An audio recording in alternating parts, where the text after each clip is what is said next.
누가복음 2장 22절에서 24절. 수련회 때 은혜 많이 받았어요? 세 번의 메시지를 하셔서 정준경 목사님이 나중에 들을까 했는데 이번 주에 제가 여기 오게 돼서 세 개를 연거푸 들었습니다. 은혜 많이 받으셨습니까? 믿는다, 산다에 대해서 여러분들 질문도 받고 로마서 서로 공부도 하는 모습 봤습니다. 저도 이제 수련회를 많이 갔지 않겠어요? 그죠? 굉장히 많이 갔는데 기억 남는 수련회는 그렇게 막 손에 꼽히지는 않아요. 아니, 손에 꼽혀요. 손에 꼽혀. 기억 남는 수련회는 뭐 수십 번 갔지만 다 꼽히는 게 아니라 몇 번 꼽히는데 제일 기억에 남는 건 CBA에 제대로 와서, 저는 다른 교회는 다니고 있었는데 CBA에 제대로 와가지고 이제 막 회개하고 도망갈 궁리만 엄청나다가 하게 하다가 회개하고 그 다음 수련회 얼마나 기대됐겠어요. 그 다음 수련회 때 은혜를 또 많이 받았어요. 은혜 받았다는 게 뭔가 이제 각각 생각이 다르겠지만 다 끝나고 이제 돌아와서 기숙사에서 샤워를 하는데 막 샤워하는데 갑자기 무서워지는 거예요. 귀신이 들어가나 이런 게 아니고 이거 이 은혜를 까먹으면 어떻게 하지? 그러니까 간증을 들어보고 하니까 까먹은 사람들이 많더라고요. 까먹었다가 간신히 수련회 때 살았다가 다시 거의 죽었다가 이런 간증들이 있는 거예요. 근데 저는 그 당시에 이제 예비역이기도 했고 이렇게 은혜를 받았는데 요것을 까먹어가지고 옛날로 돌아가면 가능할까? 다시 돌이키는 게. 그래가지고 막 샤워하다가 방언으로 기도하면서 딴 건 생각 안 하고 어차피 뭐 CBA 모임 가면 주중이나 그다음에 주일이나 다양한 설교도 듣고 우리가 GBS도 하고 또 캠퍼스에 셀도 하고 별별 모임 많으니까 그거 하자는 대로 하되 내 마음이 약간 이상해지면, 그러니까 순종하기 싫거나 아니면 하나님을 가까이 하는 모임이나 이런 데 가기가 좀 시꺼려진다든지 기본적인 영적 생활 뭐 큐티 그다음에 기도하는 거 함께 모이는 이런 것이 좀 꺼려질 생각이 들 때, 심하게 꺼리는 게 아니라 뭔가 그런 생각이 왔다 갔다 할 때 내가 5분, 딱 5분, 길게도 안 하고 5분만 방언으로 세게 기도하겠습니다 여기 약속을 했어요. 왜 그거 하나만 약속했냐면 약속을 잘 못 지키겠더라고요. 약속하면 잘 지켜요? 저희 수련회 때 어느 수련회 때인가 기억이 안 나는데 해외 선교에 헌신할 사람 나오라니까 거의 200명 나오더라고요. 지금 거기 나간 사람은 별로 없는데, 그러니까 이게 딱 보고 이게 약속을 어디까지 지킬 수 있을까 딱 하나만 했는데, 그래서 생각이 좀 삐딱해진다 아니면 오늘은 감정으로 신앙생활을 하지 않지만 오늘은 감정이 뭔가 혼자 있고 싶거나 셀을 하고 싶지 않거나 뭐 이런 느낌 있잖아요. 그런다든지 다양한 유혹이 있을 때 딱 시간 정해가지고 5분만 간절하게, 그러니까 랄랄라 이렇게 하면은 별 생각 다 들을 수 있으니까 아주 세게 집중해서 5분을 기도하기로 했어요. 그렇게 했더니 6개월을 쫙 가더라고. 내가 놀랬어요. 그리고 성장하는 걸 느끼는 거야. 키도 같이 컸으면 좋은데 키는 그대로인데 성장을 쫙 하는 걸 내가 느껴요. 피부로 느끼면서 대견하다, 되게 대견하다 막. 그리고 그 다음 수련회 때 제가 조장으로 갔어요. 조언으로 2번 가고서 조장을 갔는데 다른 사람들 보기에도 성장을 했나 봐요. 여러분들이 수련회 때 우리 집에 있는 어떤 대학부 영혼이 어땠냐 그러니까 설교자가 엄청 섹시해요 그러더라고. 설교자가 섹시해? 그러니까 뭐가 섹시하냐? 설교가 섹시해요 그러는 거야. 설교가 섹시해? 뭘 들었길래? 그러니까 요즘에 좀 멋있다를 멋있고 팍팍 원하는 대로 뭔가 이루어진다를 표현을 이상하게 섹시하다는 말로 했는데 뇌생냄 하듯이 설교가 섹시한 남자 있어. 뭐야? 그러고. 근데 이제 제가 보기로 했어요. 그 섹시한 은혜를 얼마나 지속하는가 보기로 했는데 여러분들 지속할 수 있습니다.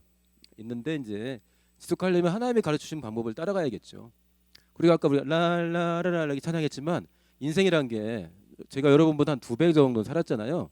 평균을 칠 때. 근데 뭐 항상 랄랄라가 나오지는 않아요. A씨 한다든지 막 편집해 주세요.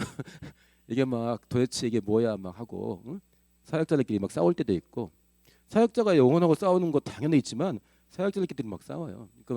그러면 그 뭔가 뜻대로 안 된다는 거겠죠. 그러니까 랄랄라 하기가 어려운 때 있는데, 그러나 그때도 피해갈 방법들이 있습니다. 왜냐하면 하나님이 항상 함께 하시니까 하나님께 물으면 우리 가르쳐 줄 수가 있어요. 그래서 여러분들이 꼭 그날도 보니까 다들 뭐 팀으로 해가지고 막 서로 물어보고 그러던데, 자기 속에서 일어나는 일들, 뭐 간증할 만한 일들 아니면 내 안에 일어나는 약간 문제가 될 만한 일들, 그런 것들은 지혜롭게 나눠가지고 한번 방법을 찾아보세요. 왜냐하면 그 방법들을 해결해 가면서 우리가 하나님을 알아가게 되는 거잖아요. 어느 날 일주일 내내 마음대로 살다가 뭔가 필이 있는 찬양을 하고 뭐 기도했다고 해서 뭔가 이렇게 열리는 것 같지만 그게 성장한 건 아니거든요. 삶의 문제들을 닥쳤을 때 그냥 내 마음대로 막 왔다 갔다 무왕정하지 않고 그걸 하나님 앞에 내어놓고서 살아계신 하나님께 묻고 또 듣고 말씀을 찾고 기도도 하고 동료에게 묻고 선배에게 물으면서 이 길을 찾아가는 겁니다. 그러니까 여러분들이 구체적인 아마 그 목표들을 놓고서 성장하기 위한 단계들은 꼭 밟아봤으면 좋겠습니다. 할렐루야. 자, 오늘 본문 보면 여기서 했나 모르겠는데, 그러니까 이 당시 예수님 당시에 결혼은 여자는 한 13살 때였어요. 빨리 했죠. 아직 안 하신 여자 성도분들 계시는데 굉장히 빨리 했어요. 왜냐하면 사람 낳는 게 중요하기 때문에 일단은 가임할 수 있는, 임신할 수 있는 때가 되면 빨리 결혼하는 거예요. 남자들은 늦으면 19, 늦으면 19 이상 손 들어보세요. 결혼 안 한 사람만 손 들어보세요. 왜 이렇게 늦게까지 안 하는 거야? 여기 때는 20살 넘어서 결혼 안 하면 문제 있어? 뭐 하는 거야? 이렇게 되는 거예요. 여성이 13살, 14살 넘기면 좀 이상한 애 아니야? 이렇게 되는 거예요. 그때는 둘이 만나가지고 필이 꽂히고 이런 걸 따지는 게 아니고 집안에서 사실은 어떻게 보면은 논의는 하더라도 그렇게 정해지는 어떤 길이 있었기 때문에 이때도 마리아와 요셉이 결혼을 했잖아요. 결혼을 했는데 생각 좀 해보세요. 여러분들 지금 어제 오늘 오전까지 했죠. 어제 오늘 중고등부 연합 수련했는데 얘네들이 결혼한 거예요. 마리아 13살. 뭐 중등부요? 중등부죠. 13살이면 중등부 아닌가? 초등부. 앞서가는 초등부 마리아 어린이. 13살, 14살짜리 좀 빨리 해주자고 그러니까 중등 일부, 초등부라면 너무 그러니까 중등 일부 애가 결혼을 했어요. 어느 날 감동받고서 너가 아이를 가질 것이다 하니까 어머 이렇게 했단 말이죠. 이제 근데 그냥 충만한 영혼이었죠. 그러니까 기도하니까 성령이 마시고 하나님의 능력이 너를 덮으면 이런 일이 벌어질 것이다 하니까 받아들여요. 근데 정혼한 사이인 요셉 간신히 대학부 또는 고등부 2학년 또는 3학년 하면 대학부 1학년 아자 모임에 나올 만한 영혼 그 정도여야 하고 13살짜리하고 결혼한 거예요. 근데 결혼 전에 임신했잖아요. 이 문제를 어떻게 해결하냐고. 그러니까 둘이만 좋아해서 임신해가지고 어떻게 막 이런 건 아니고 결혼하기로 작정돼 있고 정혼했어요. 그러니까 결혼한 건 똑같은 사이예요. 약혼이지만 하지만 지금 그 당시 요셉도 알고 마리아도 알지. 근데 마리아는 확실히 알아요. 어떻게 해야 아이를 갖는가 아는데 그렇게 말씀 듣고 아멘 했더니 가졌어요. 근데 자기는 이해하지만 요셉이 쉽게 이해할 수 있어요? 준호 형제 이해할 수 있어요? 여친이 왔어. 오빠 나 기도하고 아이를 가졌어. 그거 어떻게 받아들여? 뜨악이지. 응? 강변 강북 모여가지고 막 기도하고 그럴 거예요. 군대 갔던 남자 형제 하나가 큰 위기를 당했다고. 이게 큰 문제 아닙니까? 여러분들 그냥 성경 그냥 막 읽어주세요. 다행히도 그때 사가랴와 엘리사벳이 똑같은 일은 아니지만 믿기 어려운 일을 또 겪었고 통하는 사이가 있었어요. 그러니까 내 주의 모친이 나에게 나왔다고 딱 오니까 알아보잖아요. 그러니까 막 통한단 말이에요. 그러니까 사가랴와 엘리사벳을 통해서 마리아와 요셉이 사실 많은 도움은 받았을 겁니다. 그러나 그게 낭만적인 도움은 아니에요. 어디다 이야기를 하냐고. 같은 집에서 살기 시작한 뒤에야 임신이라는 게 주변에서 인정할 만한 일이 되는데 가졌어요 이미. 어디다 이야기를 하냐고 그거를. 사가랴와 엘리사벳은 똑같이 이해한다 해. 이거 부모한테 공개할 수 있어요? 어느 친구한테 공개할 수 있지? 어쨌든 근데 요셉이 알았잖아요. 요셉이 우리가 알듯이 기도합니다. 대신 이제 의로운 사람이라 하나님의 말씀이 이루어지기를 원하는 사람인데 영혼에 대한 긍휼함도 분명히 하나님의 말씀대로 갖고 있는데 한편 아무리 예쁘고 사랑스러워 보여도 율법을 어긴 이 여성과는 혼인을 유지할 수 없기 때문에 파혼하려 하죠. 신명기 22장이나 24장 보게 되면은 이럴 때 이혼 증서를 줘서 파혼할 수가 있고 사실은 이렇게 임신했으면 이렇게 가차없이 죽이는 게 하나님의 뜻인데, 감사하게도 그 당시에 로마의 통치를 받고 있었기 때문에 다른 건 괜찮은데 유대인의 법대로 다른 건 다 할 수가 있는데 율법에 따른 사형 집행은 못하게 시켜놨어요. 그래서 드러나지 않게 조용히 이혼 수속을 발부를 했는데 천사를 통해서 하나님이 성녀로 잉태된 것이라고 알려주잖아요. 그러니까 요셉도 이제 마리아가 엘리사벳의 도움을 받았던 것처럼 아마도 이 두 부부가 사가랴와 엘리사벳의 도움을 좀 많이 받지 않았을까. 근데 되게 어리잖아요. 그 당시에 어른 된 나이. 그래서 결혼도 했지만 너무 어린 나이에요. 그래서 아이가 커가는데 생각해 보세요.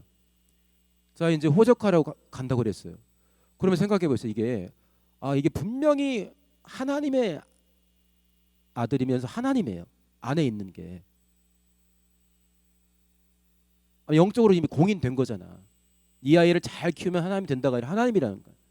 그럼 뭔가 호적하러 갈릴리 나사렛에서부터 여기 예루살렘 쪽으로 올 때, 베들레헴 쪽으로 올 때 꽤 멀어요. 몇백 킬로 되는데, 몇백 킬로인가? 올 때 못 타고 온 것 같아요.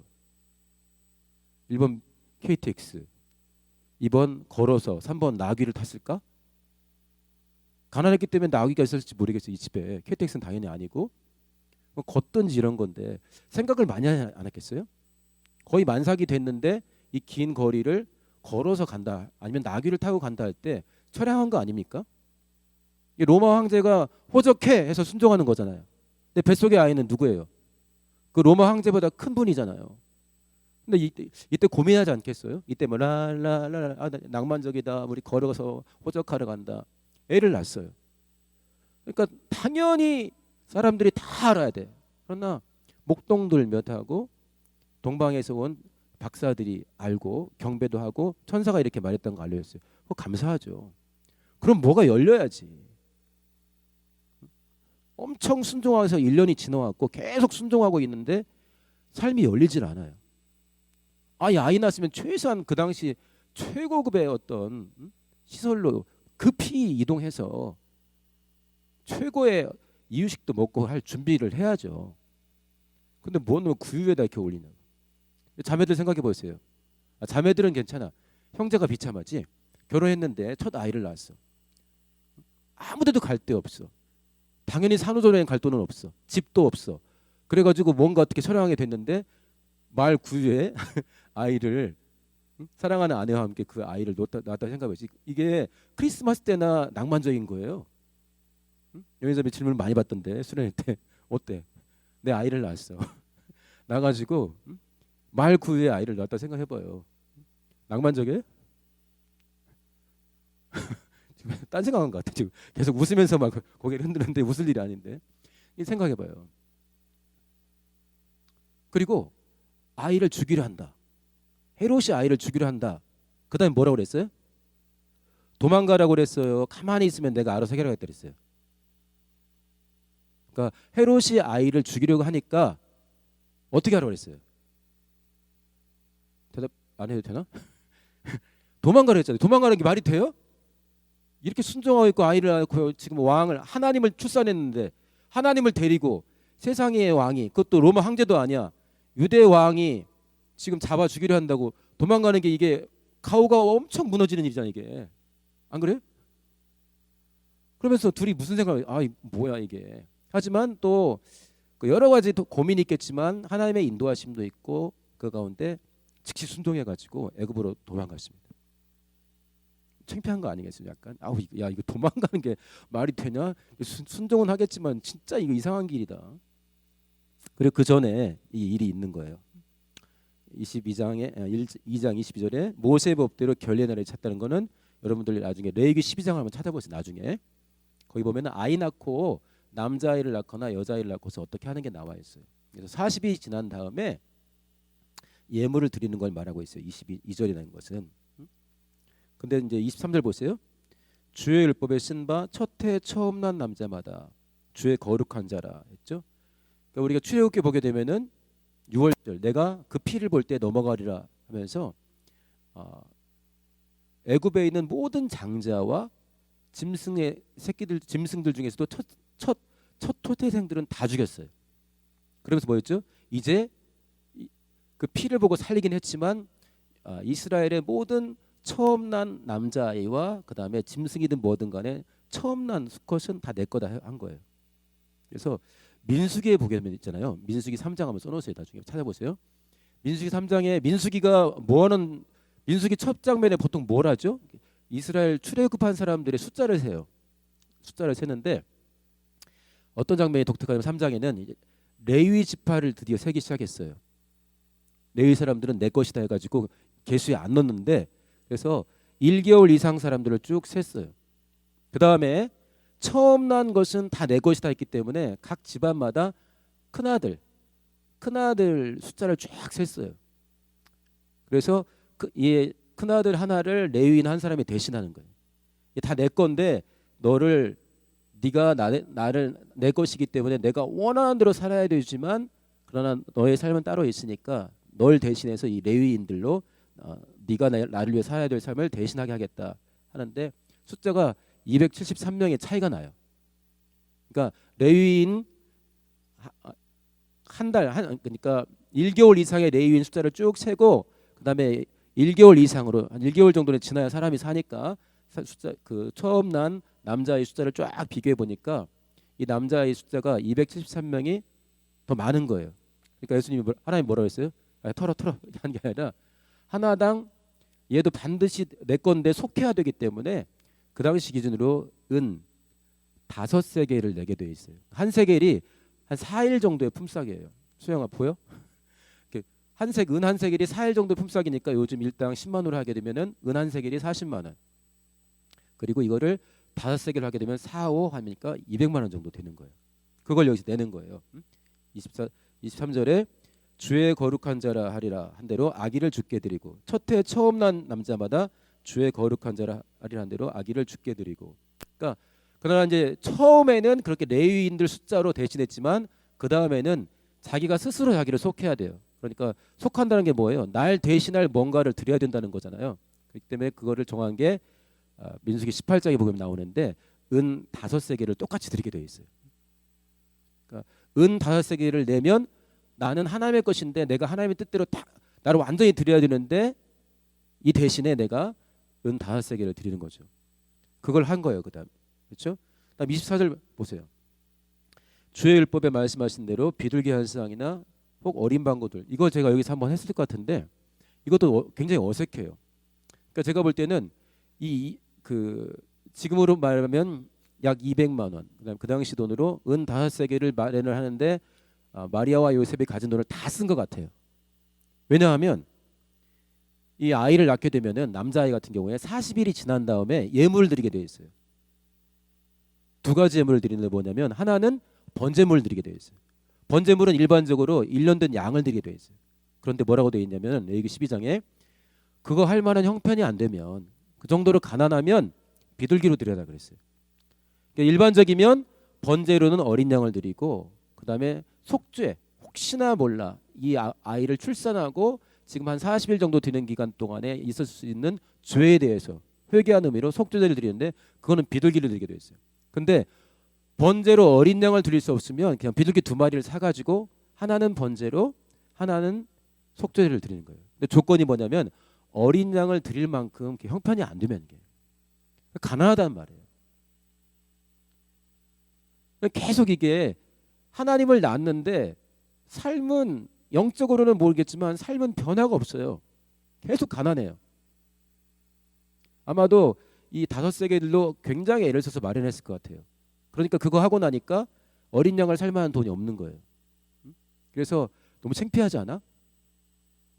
하나님을 낳았는데 양 중에서도 막 다이아몬드 같은 양이 막 뚜벅뚜벅 걸어와가지고 개를 잡으니까 막 개를 딱 잡으니까 다른 양은 피가 나는데 얘는 잡으니까 막 금이 떨어지고 막 이래도 막 긴가민가 싶은데 양도 못 사는 거예요. 근데 이 어린 13살 14살 된 마리아하고 19, 18, 20 정도 된 요셉하고 참 많은 말을 하지 않았겠습니까? 그리고 그것도 더 지나가기 전에 애굽으로 도망가라 해서 확 도망가 버린 거예요. 요한복음 7장에 여러분들 나중에 찾아보세요. 예수께서 이제 답변도 잘하고 바리새인과 서기관들과 말이 통하는 거예요. 말이 통했다는 게 그 당시 쓰는 언어를 썼지만 척척척 대답을 하는 거예요. 요한복음 7장에 뭐라냐면 이 사람은 배우지 않았는데 어떻게 글을 아느냐 그랬어요. 그러니까 문자를 해독한다는 게 아니라 아는 게 많다는 거예요. 이 사람은 배우지 않았는데, 그러니까 배울 마음이 있고 경제력이 있으면 고급 학교에 다닐 수가 있는데 배울 돈이 없다는 거예요. 대안학교도 돈 드는데 근데 배운 적이 없거든요. 이래요. 무슨 말이에요? 이 집에 돈이 없다는 거예요. 예수께서 계속 나는 공부하고 담 쌌어요. 또 뭐 무슨 꼭 국영수 해야 되나 뭐 이렇게 하는 건 아닌데. 그다음에 직업도 펌이 안 나요. 마가복음 6장 보게 되면은 예수에 대해 소개하면서 마리아의 아들 목수가 아니냐 그랬어요. 여러분들이 이제 바쁘겠지만 수련 때도 여러분들이 이제 핵심 단어가 뭐냐, 어떤 게 중요하냐, 뭐냐 찾고 했잖아요. 이 그 한번 언제 시간을 내 가지고 예수가 태어난 이 가정에서 여러분보다 훨씬 어렸을, 지금 나이로는 어리지만 인생으로 말하면 뭐 그렇게 어리다고 할 수는 없겠죠. 하지만 어쨌든 13살, 14살, 17, 18 이런 애들이 하나님을 키우고 있는 거예요. 하나님을 키우고 있어요. 하나님이 뒤집기도 하고 뭐 하품도 하고 뭐 똥도 싸고 그러는 거예요. 하나님 똥은 뭐 금연가? 아니 너무 웃기는 거 아니에요? 이 아이를 잘 하나님 되도록 잘 키워야지. 성숙한 하나님으로 키워야지. 하나님으로 태어났는데 어떻게 성숙한 하나님을 키워내는 거예요? 이유식도 먹이고 이게 얼마나 고민이 많겠어요. 생각이 안 그래요? 그래서 제가 생각해봤어요. 아니 와 이거는 주변에서 볼 때도 마리아와 요셉은 진짜 기가 막힌 일이 벌어져가지고 완전히 마리아와 요셉 인생이 다 피고 사돈의 팔촌까지 다 펴가지고 말이야. 그래도 그래도 더한 건 아니에요. 우리 사극 보지만 누가 왕비로 딱 간택됐어요. 그럼 펴요 안 펴요? 피잖아요, 그죠? 그러니까 간택이 된 거예요. 하나님을 잉태했어. 그래서 하나님을 낳았어. 하나님을 키워. 이 아이를 하나님의 일꾼으로 키우겠습니다. 이게 아니라 하나님을 낳았어요. 그 하나님이 크고 있는 거야. 오줌 싸고 똥도 싸고 기저귀 갈아주면 또 그새 또 싸가지고 엉덩이도 한 대 맞고 때리면서 고민 없었을까? 때려도 될까? 때렸다가 번개치는 거 아니야? 아니 우리가 그건 신뢰하지 않지만 이렇게 외경도 아닌 위경, 상당히 이게 신빙성이 떨어진다는 옛날 글 보면은 뭐 예수님이 뭐 친구들이랑 애들이랑 장난치다가 뭘 때렸네 어쩐다 이런 게 나온다는 거예요. 그랬겠지. 무슨 뭐 바른 생활로 막 컸다고 막 완전히 추측하기는 어려운데. 그러니까 누가복음에 보면은 그 12살 때인가 그 명절을 닥쳐서 갔는데 싹 사라지잖아요. 엄마 아빠 말 듣고 예물 드리고 가야 되는데 율법 선생들하고 막 토론을 하면서 남아버린 건데 당연히 있을 줄 알고 가버렸다가 다시 왔죠. 그러니까 와서 엄마가 미안해. 난 네가 이 아버지 집에 있어야 할 줄 몰랐어. 언제까지 있다 올 거야? 이렇게 한 게 아니라 야, 너 엄마 아빠 속속 그렇게 속일래? 이렇게 돼 있어요. 엄마 아빠 고생시킬래? 이런 식인 거야. 응? 아이야, 네가 왜 우리에게 이렇게 했니? 그러니까 내가 내 아버지 집에 있어야 될 줄 알지 못했습니까? 그러니까 엄마 아빠가 깨달았어요, 못 깨달았어요? 못 깨달았어요. 그러니까 마리아와 요셉이 항상 충만한 것도 아니에요. 그러니까 이런 와중에 마리아와 요셉이 성장해 가는 거죠. 그래서 생각해봤어요. 하나님이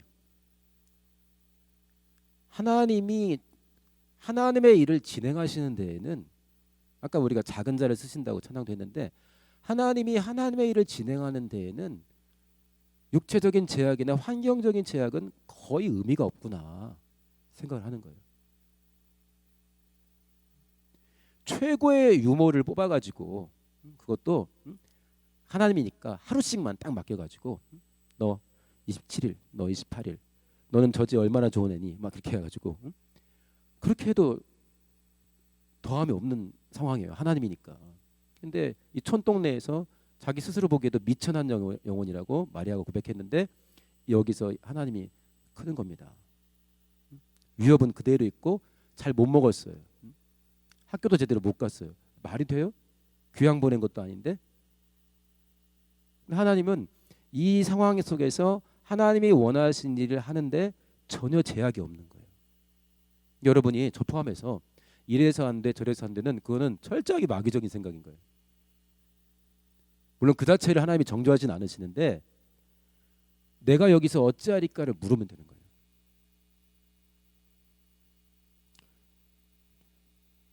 올해로 29인데요. 초등학교 다닐 때 엄마 아빠가 이혼했고, 그다음에 그 대학은 갈 생각이 없어서 나는 그 일찌감치 직장도 가고 내가 하고 싶은 일 해야겠다는 청년이 있었는데 20살 때 아빠가 당뇨 쇼크로 쓰러졌어요. 중환자실 가고 막 그러니까 이 20살짜리가 처음 해보는 막 보호자로 막 움직여야 되고 보호자 자격이 있으려면 24살은 돼야 되는데 아들인데 20살이라 그 응급실이라든지 이런 데 데리고 못 가는 거죠. 그래서 막 굉장히 복잡한 일이 벌어지고 그다음에 몇 년 지난 다음에 이 아빠가 또 치매가 걸려요. 근데 이 청년이 여러분들 또래보다 선배가 된다든지 겪은 건 20살 때부터 겪었으니까 아빠를 죽이고 싶다고 이렇게 써놨어요. 그래서 끝내고 싶었는데 도대체 이 일이 나한테 왜 일어났고 이런 일을 나는 어떻게 해결해야 될까를 막 질문하고 해결책을 찾아보고 막 동분서주 움직이면서 이 사람이 성장을 했어요. 그 사람들은 그것도 아들이 미혼의 아들이 어린 것이 치매에다가 중환자인 아빠를 9년씩 돌보고 있다니까 막 효자라 그러는데 저는 그게 기억이 남더라고요. 나는 효자가 아니었다. 내 천성이 효자가 아니고 이 상황을 내가 어떻게 극복하고 어떻게 이해해야 되는지 이런 상황은 나 혼자서 담당해야 되는 건지 아니면 이런 상황에 국가와 사회가 지역 공동체가 책임을 함께 져주면서 나는 아빠랑 둘이 살고 있지만 아빠가 쓰러져 있고 또는 그 치매에 걸렸지만 내가 내 꿈을 다 포기해야만 하는 것인지 아니면 이런 상황 속에서도 여러 사람들의 도움을 받아가면서 나도 내 꿈을 계속 펼칠 수 있을 것인지 막 고민하고 책도 찾아보고 막 왔다 갔다 하는 거예요. 굉장히 성장하게 되더라고요. 9년 동안. 생각해 봤어요. 여러분들이 수련회 때 3번에 걸쳐서 믿는다, 산다. 바르게 뭘 믿을 것이냐 계속 물어보셨잖아요. 무엇을 믿을 것인가? 어떻게 살 것인가? 세계명은 어떻게 지킬 것인가? 육체로 할 수 있느냐? 아니다. 성령으로 할 수 있다. 영적 예배는 뭐냐? 너네들의 매일매일의 일상생활 속에서 하나님의 뜻을 분별하고 연단해서 분별한 다음에 내 몸을 남의 것도 아닌 내 몸을 구체적인 상황 속에서 들여가는 것이 구체적인 상황 속에서 하나님을 인정하고 그 뜻을 분별하며 순종하고 실천하면서 이루어가는 것이 영적 예배라라고 여러분들이 세차례 가운데서 배웠잖아요. 그리고 아멘도 하고. 생각하기를 야 우리가 정말 나의 삶 속에서 하나님께 치열하게 솔직하게 묻고 듣고 다시 묻고 배우고 순종해보고 또 하나님께 묻고 하나님이 원하시는 것이 무엇인가를 찾는 과정이 우리에게 있어야겠다. 하나님께서 마리아와 요셉 과정을 평생에 손 하나 까딱 안 하는 삶으로 확 바꿔줬다든지 마리아는 한 번도 설거지를 안 하게 예수님은 똥도 안 싸. 알아서 먹어. 엄마 아빠 밥 차려줘. 그리고 때만 되면 엄마 아빠를 갖다가 막 새에 태워가지고 반지의 제왕이 나오는 것처럼 태워가지고 저기 막 경치 좋은 데 데려가고 1살인지 2살인지 막 모르겠어. 막 1살짜리가 그러고 다니고 2살인데 딱 앉아가지고 엄마 걱정하지 마세요. 내가 하나님입니다. 이렇게 해줬어야 다 그 정상인데 너무 비정상적인 일이 이 가정에 일어나는 거예요. 이 어린 것들이 얼마나 물었겠어요. 하나님께 묻고 다 터놓고 이야기는 할 수 없겠지만 사실 라삐님 이 아이가 하나님입니다. 이게 될 말이에요? 인연이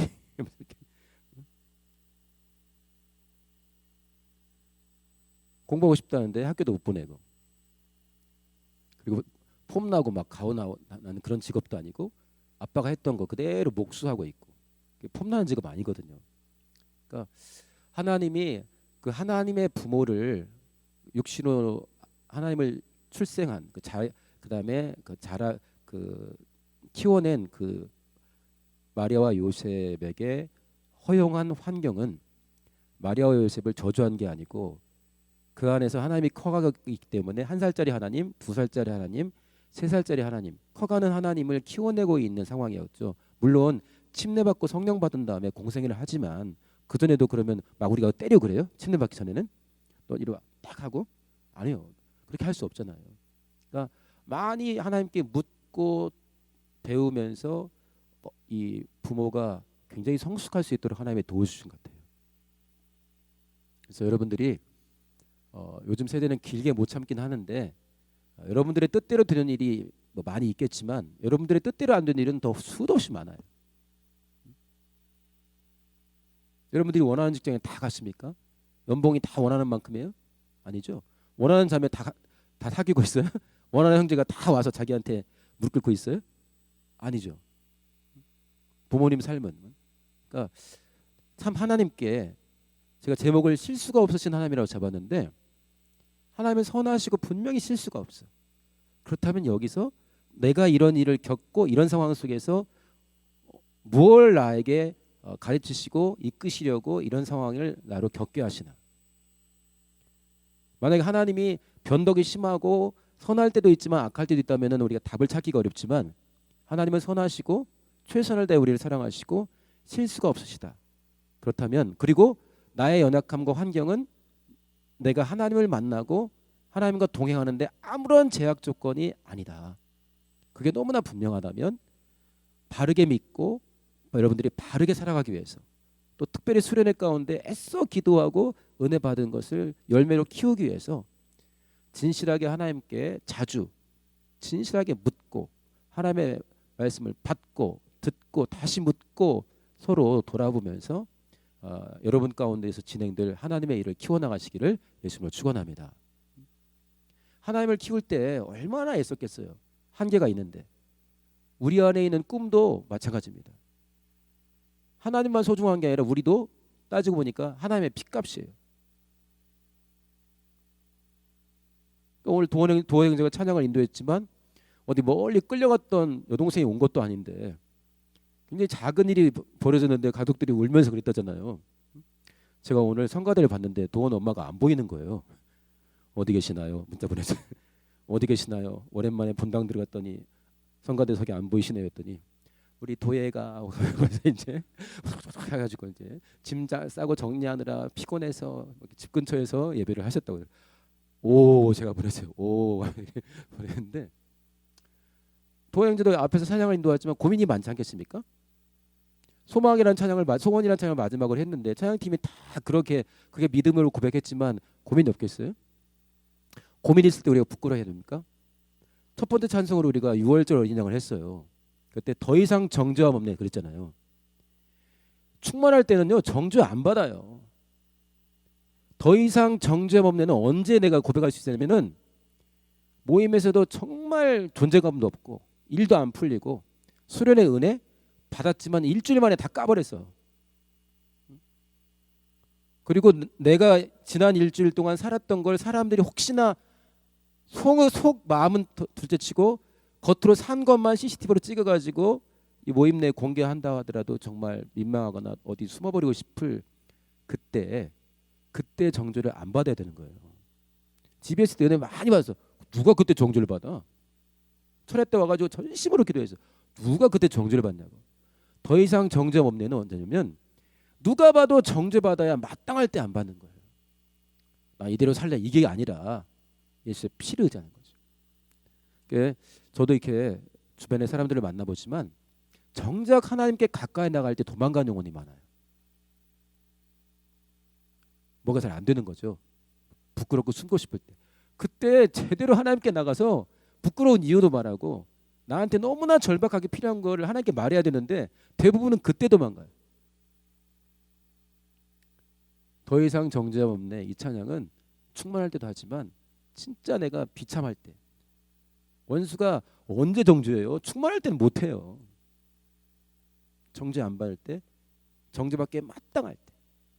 자, 여러분들이 이제 고민하면서 하나님께 묻고 지각을 사용함으로 연단을 받아 막 설교 시간에 물어보시더라고요. 연단을 받아가 뭐예요? 하면서 이제 막 운동해서 뭘 키우는 것처럼 말씀했잖아요.